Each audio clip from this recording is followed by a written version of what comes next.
하나님의 말씀 로마서 11장 25절에서 마지막 36절까지 있는 말씀 다 자리에서 일어나셔서 함께 봉독한 후에 말씀 듣도록 하겠습니다. Romans 11, 25-36 같이 봉독합니다. 형제들아, 너희가 스스로 지혜로운 것으로 여기지 않게 하기 위하여 이 신비에 대해 너희가 모르기를 내가 원치 아니하노니 그것은 곧 이방인들의 충만함이 이를 때까지 일부가 눈머는 일이 이스라엘에게 생긴다는 것이라. 그리하여 온 이스라엘이 구원을 받으리라. 이것은 기록된 바 시온에서 구출자가 나와 야곱에게서 경건치 아니한 것을 돌이키리니 내가 그들의 죄들을 제거할 때에 이것이 그들을 향한 내 언약이니라 함과 같으니라. 복음에 관하여는 그들이 너희로 인해 원수된 자들이지만 선택에 대하여는 그들이 조상들로 인해 사랑받는 자들이니 하나님의 선물들과 부르심에는 뜻을 돌이키는 일이 없느니라. 너희가 지나간 때에는 하나님을 믿지 아니하였으나 이제는 그들이 믿지 아니함을 통해 긍휼을 얻었나니 이와 같이 이 사람들 또한 이제 믿지 아니한 것은 너희가 얻은 긍휼을 통하여 그들도 긍휼을 얻게 하려 함이라. 하나님께서 그들 모두를 믿지 아니하는 데 가두어 두신 것은 친히 모든 사람에게 긍휼을 베풀고자 하심이라. 오 깊도다 하나님의 지혜와 지식에 부요함이요 그분의 판단들은 헤아릴 수 없으며 그분의 길들은 찾지 못할 것이로다. 누가 주의 생각을 알았느냐? 누가 그분의 좋은 자가 되었느냐? 누가 그분께 먼저 드려서 다시 보답을 받겠느냐? 모든 것이 그분에게서 나오고 그분으로 말미암으며 그분께로 돌아가나니 영광이 그분께 영원토록 있기를 원하노라. 아멘. 다 자리에 앉아주시겠습니다. 하나님 아버지 감사합니다. 오늘 또 생명과 진리의 하나님의 말씀을 듣게 하시니 감사합니다. 듣는 저희들 모두 귀를 열어주셔서 하나님의 그 말씀을 잘 듣고 또 이해하고 깨닫고 오늘 말씀을 통해서 하나님이 얼마나 긍휼이 풍성하시며 자비하시며 사랑이 충만하신 분이신지 우리가 얼마나 그 놀라운 사랑을 받고 살고 있는지를 깨닫고 하나님께 감사하는 저희들 될 수 있게 하여 주시옵소서. 예수님의 이름으로 감사드리며 기도하옵나이다. 아멘. 오늘 말씀의 제목은 모든 사람을 긍휼히 여기시는 하나님이란 제목을 이 제목이 32절에서 나오는 말씀입니다. 오래전에 이 예화를 드린 적이 있는데 한 부자인 유대인이 있었습니다. 그런데 병들어 죽게 되자 먼 곳에 떨어져 있는 아들에게 유서를 써서 종에게 맡겼습니다. 그 유서의 내용은 이 유서는 네게 전하는 충실한 노예에게 전 재산을 맡긴다. 너는 그 모든 것 중에서 하나만 고르라. 그렇게 쓰여져 있습니다. 이 유서를 받은 아들이 참 아버지의 뜻을 이해하지 못하고 너무 황당해서 이것을 가지고 랍비에게 찾아갔다고 합니다. 랍비가 이 유서의 내용을 보더니 그 당신의 아버지는 참 지혜로운 분이셨다. 이렇게 얘기를 하면서 랍비와 함께 상속자를 만나 그 상속받을 한 가지를 고르라고 이제 했을 때 그 상속자 아들은 나는 이 노예를 상속받기로 하겠소라고 말했습니다. 그는 노예를 상속함으로 노예가 가지고 있는 아버지의 모든 것을 전부 물려받게 된 것입니다. 이것이 바로 유서를 작성한 아버지의 의도이기도 했던 것입니다. 아버지의 지혜가 보이죠. 만일 모든 아버지가 이렇게 남기지 아니하고 유서를 모든 재산을 내 아들에게 남긴다고 했다면 어차피 내게 하나도 유익이 되지 못할 그 재산들 노예가 잘 관리를 했겠습니까? 그냥 아무렇게나 사용할 수 있었을 텐데, 그런데 다 이 노예에게 맡긴 그 아버지의 지혜, 노예를 선택하면 노예가 가지고 있는 모든 것이 바로 소유가 될 수 있기 때문에 그 아버지의 지혜가 뛰어난 것입니다. 오늘 말씀에는 이 부자 유대인하고는 비교할 수 없는 더 지혜로우신 하나님을 보여주고 있습니다. 오늘 말씀을 우리가 함께 25절부터 읽었습니다마는 25절에 하나님의 경륜에 나타나 있고, 또 26절, 27절에 보니까 이스라엘을 향한 하나님의 언약, 또 28절에 보면 사랑을 입은 이스라엘에 대해서, 또 29절에 긍휼의 부르심에 대해서, 30절에 하나님의 섭리, 31절, 32절에 보면 자비의 하나님, 33절에 부유하신 하나님, 34절에 측량할 수 없는 하나님, 또 마지막 36절에 보면 영광의 하나님, 이렇게 표현되어지고 있는 것을 보게 됩니다. 하나님의 이 놀라운 표현들이 오늘 본문 안에 다 있음을 보면서, 특별히 이 모든 가운데 오늘 함께 읽은 이 본문 가운데 긍휼이라고 하는 단어가 4번이 반복이 되고 있습니다. 30절에 한 번, 31절에 2번, 32절에 한 번, 이래서 총 오늘 본문에 긍휼이라고 하는 단어가 4번이나 반복이 되어 있음을 봅니다. 모든 사람들에게 긍휼을 베푸시기를 원하시는 이 하나님이심을, 그래서 오늘 말씀의 제목이 모든 사람을 긍휼히 여기시는 하나님이라고 오늘 정한 것입니다. 먼저 9장에서부터 로마서 9장부터 11장까지가 유대인에 관해서 말씀하시는데 오늘 마지막 부분이 됩니다. 이제 다음 12장부터는 실제적인 우리 성도 크리스천의 삶 속에서 우리가 행해야 할 일들에 대해서 실제적인 그런 것들 말씀을 하시게 됩니다. 오늘 이제 11장 유대인들과 관한 이런 말씀의 마지막 부분에서 3가지로 우리가 함께 좀 생각해 보기를 원하는데, 첫 번째로 소망의 말씀들을 하고 계십니다. 유대인들이 하나님의 방법이 무엇입니까? 우리 죄인들이 예수 그리스도를 믿는 그런 믿음을 가지기만 하면 아브라함의 예를 통해서 하나님께서 그를 의롭게 여기신 것처럼 우리도 모든 죄를 다 용서해 주시고 죄를 사해 주시고 우리를 의롭다 불러주시는 것, 이것이 바로 하나님의 방법인데, 이 방법을 거절을 했습니다. 거절했다고 해서 하나님이 그들을 완전히 버리신 것은 아니라고 지금까지 말씀을 해오셨습니다. 그리고 하나님께서 이스라엘이 구원받을 때가 있을 것이란 소망의 말씀을 완전히 버리지 아니하시고 잠시 그들을 버리셨지만 그러나 완전히 버리신 것은 아니다. 그리고 언젠가는 그들이 구원받을 것이라 하는 이런 소망의 말씀을 해오셨습니다. 그래서 지난 12절 말씀에도 보니까 저희가 충만해질 것이다. 또 지난 23절에도 말씀하신 것처럼 그들이 좋은 올리브 나무에 접붙임을 받게 될 것이다. 이렇게 말씀을 하셨습니다. 그리고 오늘 본문 26절에 보면 이런 말씀이 있습니다. 온 이스라엘의 구원을 얻으리라, 이렇게 말씀을 합니다. 그래서 이런 모든 말씀이 참 소망의 말씀입니다. 하나님께서 거절하고 불순종하고 믿지 아니한 이스라엘이라 할지라도 하나님께서 그들을 만약에 쉽게 포기하셨던 하나님이라면 그들을 버리신 하나님이 우리인들 버리지 않으시겠습니까? 그런데 하나님은 긍휼하셔서 참아주시고 기다려주시고 그리고 주님 앞에 돌아오기를 바라시는 것이 우리 하나님이신 것이 얼마나 참 귀한 것이고 다행인지 모릅니다. 그래서 이런 하나님 때문에 사람들은 소망할 수가 있습니다. 이 소망의 말씀 때문에.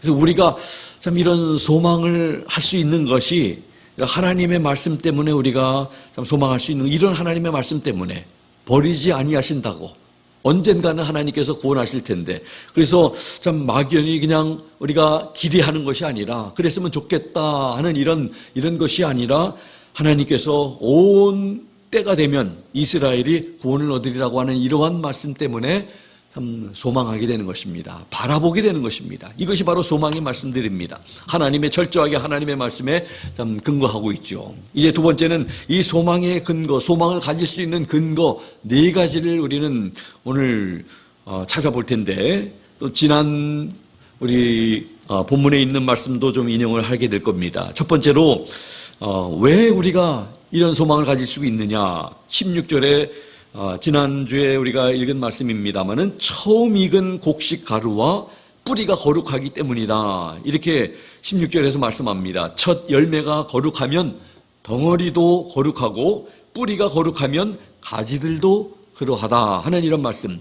처음 익은 곡식 가루를 뿌리와 동일한 것으로 아브라함, 이삭, 야곱, 이 이스라엘을 하나님을 보면 이렇게 표현할 때 아브라함의 하나님, 이삭의 하나님, 야곱의 하나님 이렇게 표현이 되죠.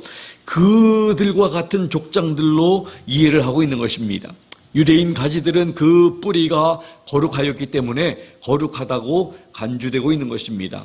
오늘 28절의 말씀을 보면 이 사실이 좀 더 명백하게 표현되어 있습니다. 저희가 조상을 인하여 사랑을 입은 자라.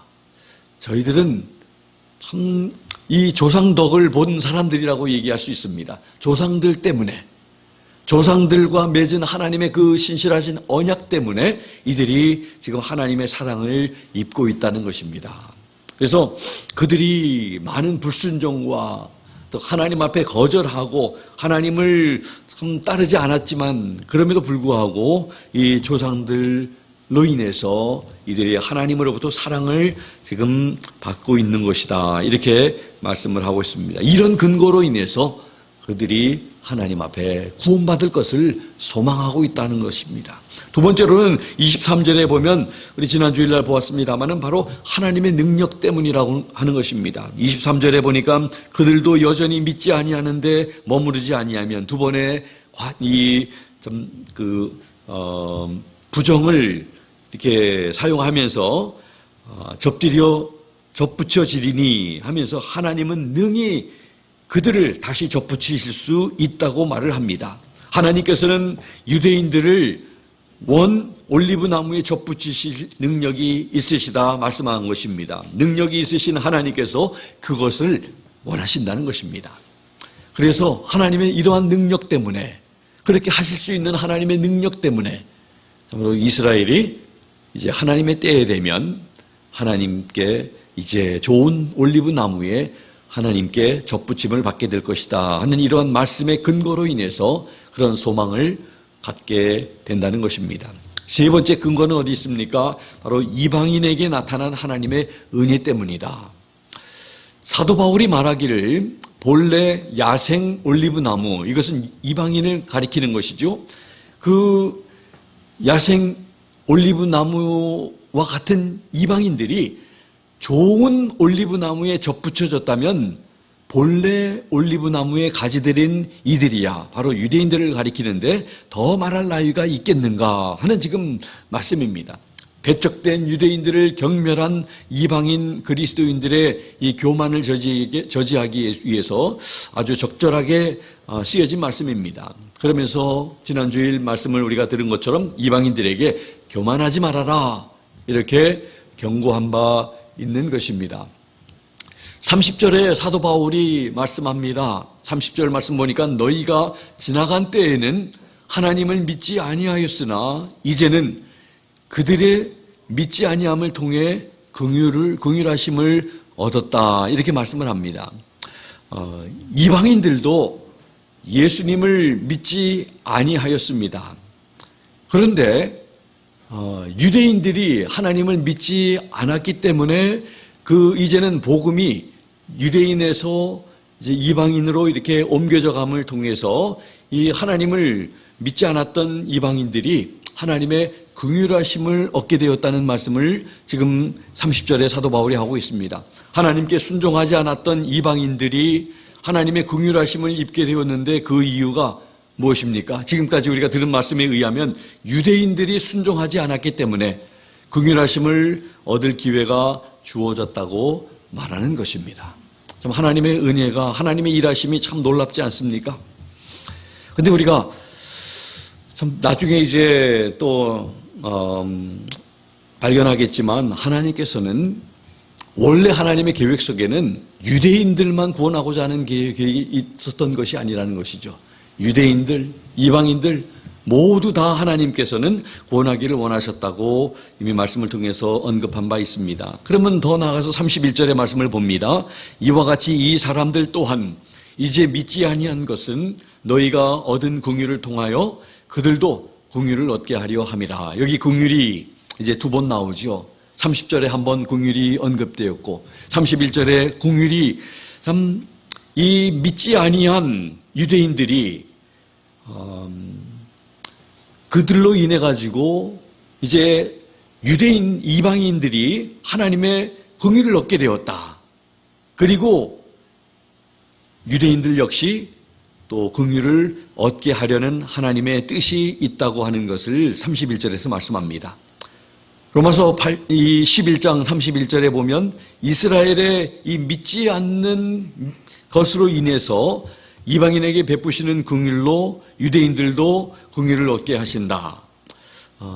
잘 이해가 안 될지 모르겠지만 하나님은 그런 참 큰 사진을 가지고 지금 계획을 가지고 일하시는 분이신 것을 알게 됩니다. 이방인에게 긍휼을 베푸신 하나님께서 이제는 유대인들에게도 긍휼을 베푸시겠다는 말씀입니다. 하나님께서는 이방인들에게 긍휼을 베푸셨다면 유대인들에게 긍휼을 베푸시지 않겠느냐는 말씀입니다. 지난 주일에도 그런 말씀 드렸죠. 야생 올리브 나무의 가지가 좋은 올리브 나무의 접붙임을 받았다면 원래 올리브 나무의 가지가 좋은 올리브 나무의 접붙임을 받지 않겠느냐 말씀하신 것입니다. 그래서 하나님께서는 유대인이든 이방인이든 모두에게 긍휼을 베풀기를 원하시는 하나님이시라고 말할 수가 있는 것입니다. 하나님의 긍휼하심을 얻은 사람들은 친히 자기가 받은 긍휼을 통해서 다른 사람들이 긍휼을 얻을 수 있도록 노력해야 하는 것입니다. 그래서 사도 바울이 이 이방인에게도 유대인의 구원을 위해서도 관심을 갖고 기도하라는 것을 교만하지 말고 또 자랑하지 말라고 이렇게 경고도 했던 것입니다. 그래서 우리가 구원을 받았다고 내가 구원받았으니까 이제 됐다. 다른 사람의 구원하고는 전혀 관심 없는 그런 사람들이 돼서는 안 된다는 것입니다. 내가 구원받은 것처럼 그 로마서 10장의 말씀을 여러분들 기억하십니까? 10장을 두 부분으로 나눠지면 참 전반부에는 복음의 중요성에 대해서 말씀을 하고 있죠. 그리고 이 뒷부분의 후반부에서는 이 복음이 중요하기 때문에 복음에 전파하는 것이 얼마나 중요한지에 대해서 말씀을 합니다. 우리 예수 믿는 사람이라면 이 복음이 무엇인지, 복음의 내용이 무엇인지, 그것이 얼마나 중요한지를 우리가 분명히 알고 있어야 하고, 그렇기 때문에 복음을 전하는 것이 얼마나 중요한지를 우리가 알고 또 실천하는 우리가 되어야 할 줄로 믿습니다. 선민의 불순종으로 인해서 하나님의 예정하신 계획이 잠시 중지되고 구원이 이방인에게 이르게 된 것, 이방인의 때가 된 것을 성경은 말씀하고 있습니다. 누가복음 21장 24절에서 예수님 말씀하시는데 오늘 25절의 말씀을 보면 이방인들의 충만함이 이를 때까지 하나님께서 그렇게 하신다는 거죠. 이방인의 충만함이 이를 때까지 하나님께서 여전히 참 예수님을 거절하고 믿지 아니하고 있는 이 유대인들을 하나님께서는 그대로 놓아두셨다가 이 이방인들을 구원을 하시는 일을 하신다는 것입니다. 그리고 이제 언젠가 그때가 되면 이방인들의 수가 충만해지게 되면 그때 이제 유대인들을 하나님께서는 구원하실 계획을 가지고 계시다는 것입니다. 누가복음 21장 24절에서 이방인의 때에 대해서 예수님께서 언급하십니다. 또 그들이 칼날에 쓰러지고 모든 민족들에게 포로로 잡혀가며 예루살렘은 이방인의 때가 찰 때까지 이방인들에게 짓밟히리라 말씀을 하셨습니다. 이제 이방인의 때가 언젠지는 우리는 모르지만 그 때가 이제 충만하게 찰 때가 되면 하나님께서는 그 유대인들, 여전히 믿지 아니하고 메시아를 거부하고 있는 그 유대인들을 하나님께서는 구원하실 계획을 지금 가지고 계신 것을 우리에게 보여주고 있습니다. 25절에서 이방인의 충만한 수가 들어오는 것에 대해서 사도 바울이 언급하는데, 이 비밀에 대해서, 이 신비에 대해서 너희가 모르기를 내가 원치 아니한다.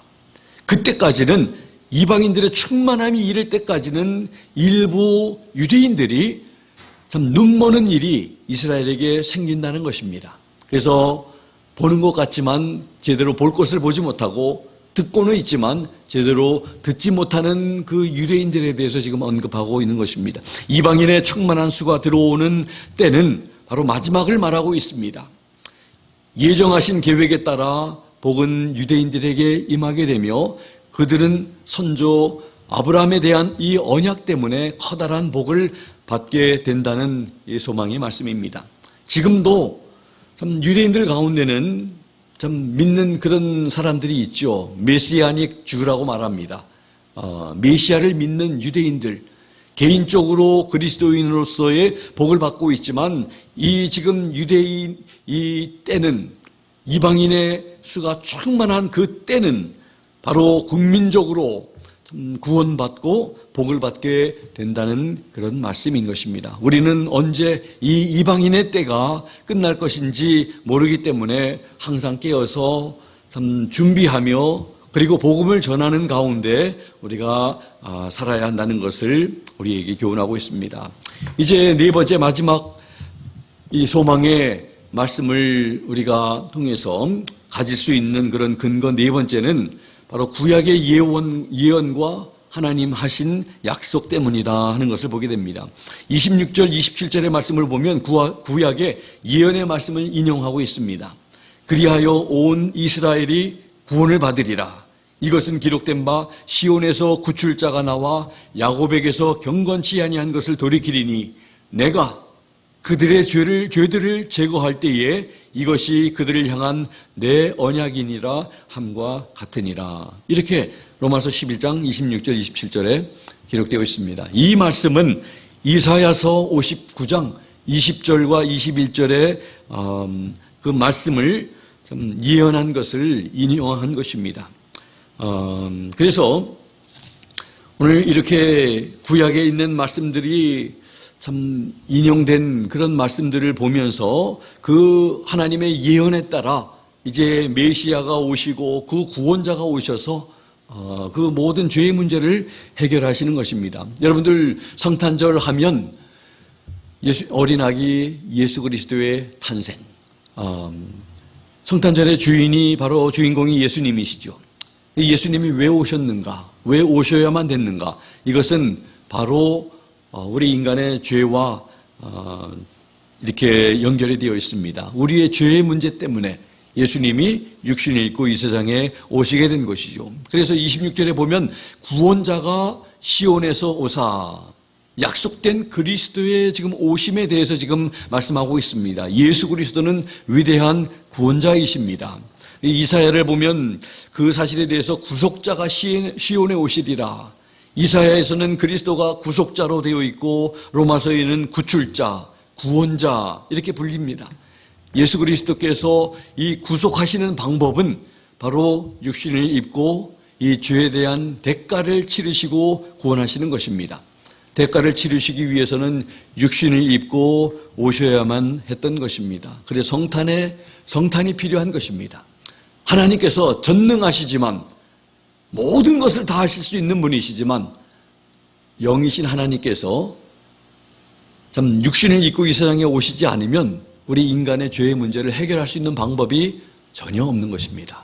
육신을 입고 십자가에서 자신의 그 보혈을 흘려주시는 그런 하나님의 어린 양으로 죽어주셔야만 이 죄의 문제가 해결이 되기 때문에 성탄이 꼭 필요했던 것입니다. 두 번째는 야곱에게서 경건치 않은 것들을 돌이키시겠다. 이것이 바로 그리스도 예수님께서 오심의 목적입니다. 예수 그리스도께서 세상에 오신 목적은 죄악으로 말미암아 우리가 멸망하지 않도록, 그리고 죄악이 우리를 주장하지 않도록 모든 경건치 않음을 제거하시는 것이었습니다. 구원자 예수 그리스도께서 그들에게 오시고 하나님의 영이 그들을 떠나지 않겠다고 하는 것은 바로 하나님께서 그들과 세운 언약 때문인 것입니다. 우리 하나님은 신실하시고 또 약속을 반드시 지키시는 분이십니다. 그래서 우리가 하나님을 신뢰할 수 있는 것입니다. 27절의 말씀을 봅니다. 사도 바울은 이렇게 말씀하죠. 내가, 바로 하나님이시죠, 저희 죄를 없이 할 때에, 저희 죄를 제거할 때에, 여러분들, 죄를 제거할 수 있는 방법이 세상에 있습니까? 절대로 없습니다. 침례 요한이 예수님이 나오시는 것을 보면서 보라, 하나님의 어린 양이라고 하면서 세상 죄를 제거하시는 하나님의 어린 양이라고 말을 했습니다. 그래서 하나님께서 우리 죄인된 인간의 죄를 제거할 때에 이렇게 죄를 제거하시기 위해서 예수님께서는 육신을 입고 이 세상에 우리에게 오신 것입니다. 왜냐하면 이 죄의 용서가 바로 하나님의 긍휼에 기초하고 있습니다. 하나님이 긍휼하시기 때문에 하나님께서 하나님 보좌에 그대로 계시지 아니하고 그저 말로만 너희를 사랑한다 말씀하지 아니하시고 이 답답한 육신의 몸을 입고 한계가 많은, 제한 많은, 음식을 먹지 않으면 배고플 수밖에 없는 이 육신을 입고 이 세상에 오셨다는 것은 참 우리의 인간의 두뇌로는 이해할 수 없는 놀라운 하나님의 사랑이 알 수가 없습니다. 히브리서 8장 12절의 말씀을 보면 내가 그들의 불의에 대하여 긍휼을 베풀고 다시는 그들의 죄들과 그들의 불법들을 기억하지 아니하리라 하시느니라. 긍휼 때문에, 하나님의 긍휼하심 때문에 우리를 참으로 우리의 모든 죄를 용서해 주시고 참 기억도 하지 아니하시는 그런 하나님의 은혜의 말씀을 하고 있습니다. 그러면서 29절에 보면 하나님의 선물들과 부르심에는 후회하심이 없다고 말씀합니다. 그러한 하나님의 선물들과 부르심은 변하지 않는 것입니다. 하나님은 사랑하시는 자를 끝까지 사랑하십니다. 하나님은 사람에게 은혜를 베푸신 것이나 부르신 그 사실을 결코 후회하지 않으십니다. 유대인들과 이방인 사이에는 아무 차이가 없습니다. 모두 불순종했습니다. 유대인도 하나님께 불순종하고 이방인들도 하나님께 불순종했지만 그러나 하나님께서는 모두에게 긍휼을 베푸신 것입니다. 유대인들이 불순종할 때 이방인들에게 가서 긍휼을 베푸셔서 그들을 구원하시고 그리고 이방인의 수가 충만해질 때 그 다음에 유대인들에게 긍휼을 베푸셔서 그들을 구원하시는 하나님, 모두에게 긍휼이 필요한 것입니다. 유대인도 구원하시려고 하는 또 참 하나님의 그 비밀이 지금 표현되어지고 있는 것을 봅니다. 하나님의 은혜로우신 그 목적이 오늘 본문 32절에 기록되어 있죠. 모든 사람에게 긍휼을 베풀려 하심이로다.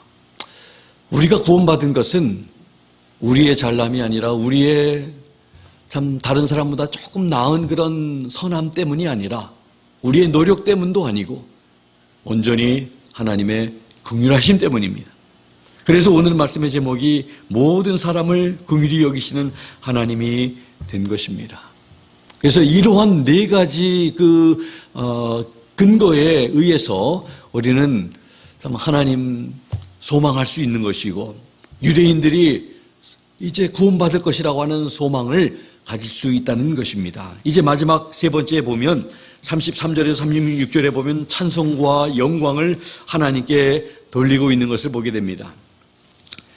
오 깊도다 하나님의 지혜와 지식에 부유함이요 그분의 판단들은 헤아릴 수 없으며 그분의 길들은 찾지 못할 것이로다. 누가 주의 생각을 알았느냐? 누가 그분의 좋은 자가 되었느냐? 누가 그분께 먼저 드려서 다시 보답을 받겠느냐? 모든 것이 그분에게서 나오고 그분으로 말미암으며 그분께로 돌아가나니 영광이 그분께 영원토록 있기를 원하노라 하면서 아멘 하면서 로마서 11장이 맞춰지게 됩니다.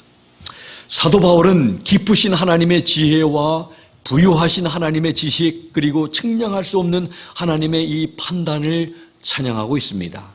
사도 바울은 하나님의 주권을 고백하고 있습니다. 모든 것이 창조주이신 주님에게서 나왔습니다. 모든 것이 통치자이신 주님으로부터 말미암습니다. 그리고 모든 것이 역사가 성취와 의미를 발견하게 되는 최종 목표인 주님께로 돌아갑니다.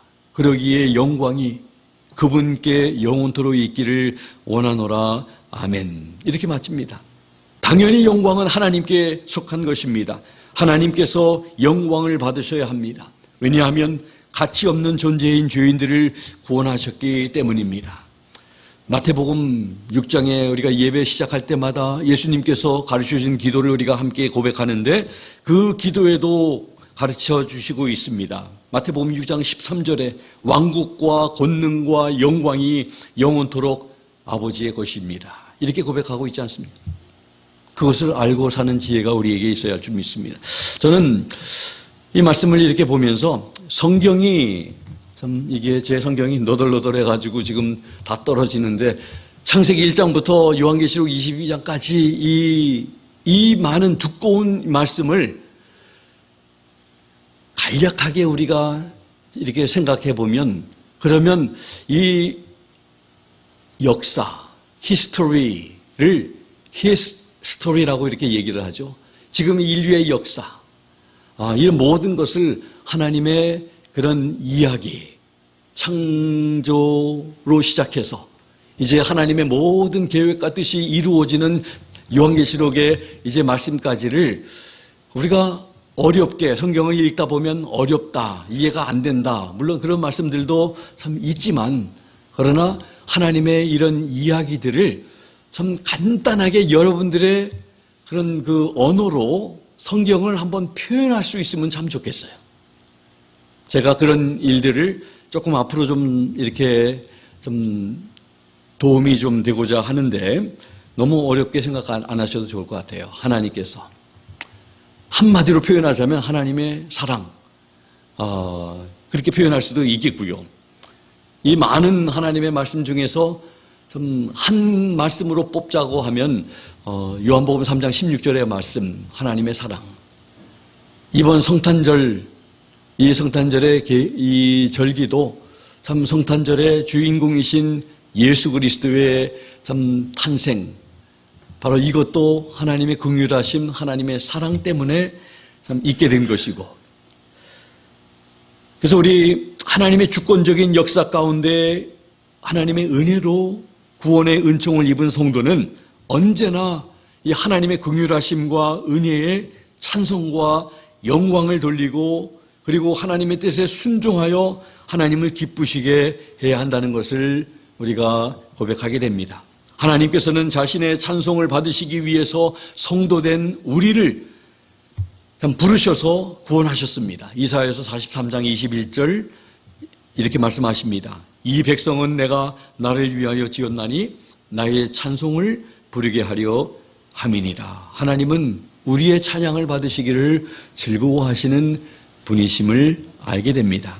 구원자 되신 하나님은 우리의 삶의 주인이시며 은혜의 주권자이십니다. 하나님은 그의 형상을 따라 창조하시고 선택하신 온 이스라엘을 구원하시기를 원하셨습니다. 그러나 그의 백성은 순종하지 않고 거절하였습니다. 그렇지만 하나님은 포기하지 않으시고 이방인을 구원하시고 그들의 수가 충만해질 때 그의 백성들을 구원하시려고 긍휼을 베푸심을 계속해서 보여주고 계십니다.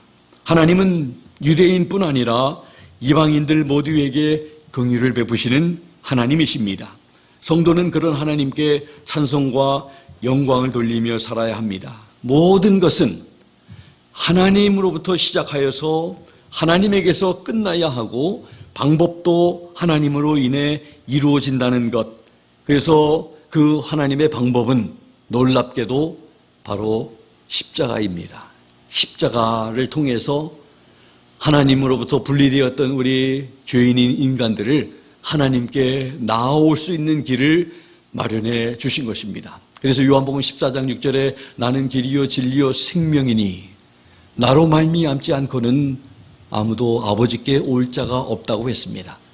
그래서 감히 하나님 앞에 나아갈 수 없는 우리 죄인인 인간들을 참으로 예수 그리스도의 십자가를 통해서 그분을 믿음으로 말미암아 하나님의 은혜로 하나님 앞에 나아갈 수 있는 길을 활짝 열어놓은 것이 바로 십자가. 그렇기 위해서 하나님은 육신을 입고 이 세상에 어린아기로 태어나셔야 하는 것이 바로 예수님의 탄생입니다. 이것이 바로 예수님의 탄생은 바로 하나님의 사랑의 극치라고 말할 수 있습니다. 하나님의 사랑의 결과입니다. 이런 사실을 우리가 알고 이제 우리의 삶을 온전히 하나님의 뜻에 순종하여 하나님만을 기쁘시도록 그리고 하나님의 뜻이 우리의 삶을 통해서 이루어지도록 살아갈 수 있는 우리 성도님들과 제가 되기를 예수 그리스도의 이름으로 부탁합니다. 기도하겠습니다. 오늘 주신 하나님의 말씀처럼 참으로 하나님께서는 모든 사람들에게 긍휼을 베푸시기를 원하셔서 모든 사람들이 다 예수님을 믿고 하나님의 자녀가 되기를 원하는 것이 하나님의 꿈이고 하나님의 계획이고 하나님의 마음입니다. 그런 하나님의 긍휼하심 때문에 여러분과 저도 구원을 받은 것입니다. 그러나 아직도 구원받아야 할 사람들이 우리 친지들 가운데, 우리 가족들 가운데, 우리 또 이웃들 가운데 있을 줄로 압니다. 그들에게 우리가 어떻게 해야 하는지를 우리가 말씀을 통해서 분명히 도전받은데도 이제 참 그들도 구원할 수 있는 일에 하나님 앞에 귀하게 쓰임받을 수 있는 여러분과 저의 삶이 될 수 있도록 우리 하나님, 우리의 남은 때가 그런 삶이 되기를 원합니다. 하나님의 전능하신 손에 붙들림을 받아 쓰임받다 하나님 앞에 설 수 있는 우리의 남은 삶 되게 해달라고 우리 하나님 앞에 한번 같이 기도하는 시간을 갖습니다. 기도하겠습니다. 하나님 아버지 감사합니다. 우리를 긍휼히 여기셔서 우리를 구원해 주신 것을 감사합니다. 우리의 죄의 모든 문제를 다 해결해 주신 것을 감사하고 하나님의 자녀 삼아 주신 것을 감사하고 영원한 천국을 바라보며 살아갈 수 있는 소망의 사람들 되게 해 주신 것을 감사합니다. 이제 아버지 하나님 우리 주님 앞에 서는 날까지 우리가 어떠한 일을 하면서 어떻게 살다 주님 앞에 서야 할지를 다시 한번 오늘 말씀을 통해서 도전해 주셨사오니 이제는 아버지 하나님 주님의 놀라운 그 사랑, 놀라운 하나님의 긍휼하심, 자비하심을 아버지 하나님 우리가 분명히 깨닫고 하나님의 마음을 가지고 우리 아버지 하나님 주변에 우리 이웃들에게 우리 친지들에게 계속해서 포기하지 아니하고 그들을 위해 기도하며 하나님의 귀한 사랑을 전하는 그런 귀한 일에 쓰임받는 우리 모두가 될 수 있도록 하나님 역사해 주시기를 간절히 빌고 원합니다. 우리에게 자비를 베풀어 주신 것을 감사합니다. 우리에게 긍휼을 베풀어 주신 것을 감사합니다. 우리에게 사랑을 베풀어 주시는 하나님 감사합니다. 우리를 불쌍히 여겨 주시는 하나님 지금도 참아 주시고 지금도 기다리시고 계시는 우리 주님 감사합니다. 그 하나님으로 인해서 우리가 아버지 하나님 그 놀라운 사랑을 우리 경험한 우리들이 이제 아버지 하나님 우리도 주님의 마음을 품고 주님의 사랑을 가지고 계속해서 주님 앞에 돌아야 할 사람들을 위해서 기도하며 또 아버지 하나님 앞에 쓰임받는 저희들 되게 하여 주시옵소서. 감사드리며 예수 그리스도 이름으로 기도하옵나이다. 아멘. 우리 강신욱 집사님 또 우리 자녀들 모든 여행 잘 마치고 돌아올 수 있도록 하나님 도우시고 또 이제 참 기쁜 날을 위해서 여행에 오를 우리 김태원 집사님과 온 모든 우리 가족들 그리고 새로운 가정을 이제 꾸리게 되는 우리 김태욱 성도님 온 가족 위에 하나님의 놀라운 은혜로 우리 예수님께서 주인 되시는 그런 행복한 가정 이룰 수 있도록 그래서 아들의 삶을 통해 아들과 또 그 가정의 삶을 통해 하나님의 영광을 드러내며 하나님 앞에 큰 기쁨이 되는 귀한 아들의 삶이 될 수 있도록 도와주시기를 원합니다. 지금은 우리 주 예수 그리스도의 무한하신 은혜와 하나님 아버지의 극진하신 사랑하심과 성령님의 감동 감화 역사 충만 도전하심이 오늘 말씀을 통해서 하나님의 한량없는 그 놀라운 긍휼하심으로 우리가 구원받았다는 이 사실을 알고 하나님께 감사하며 찬양하며 이 세상 사는 동안 하나님의 귀한 사랑을 많이 전해서 많은 영혼들을 하나님 앞에 구원하기로 작정한 사랑하는 귀한 성도님들 머리 위에 지금부터 영원토록 함께 하시기를 살아계시고 존귀하신 예수 그리스도 이름으로 간절히 축원하옵나이다. 아멘.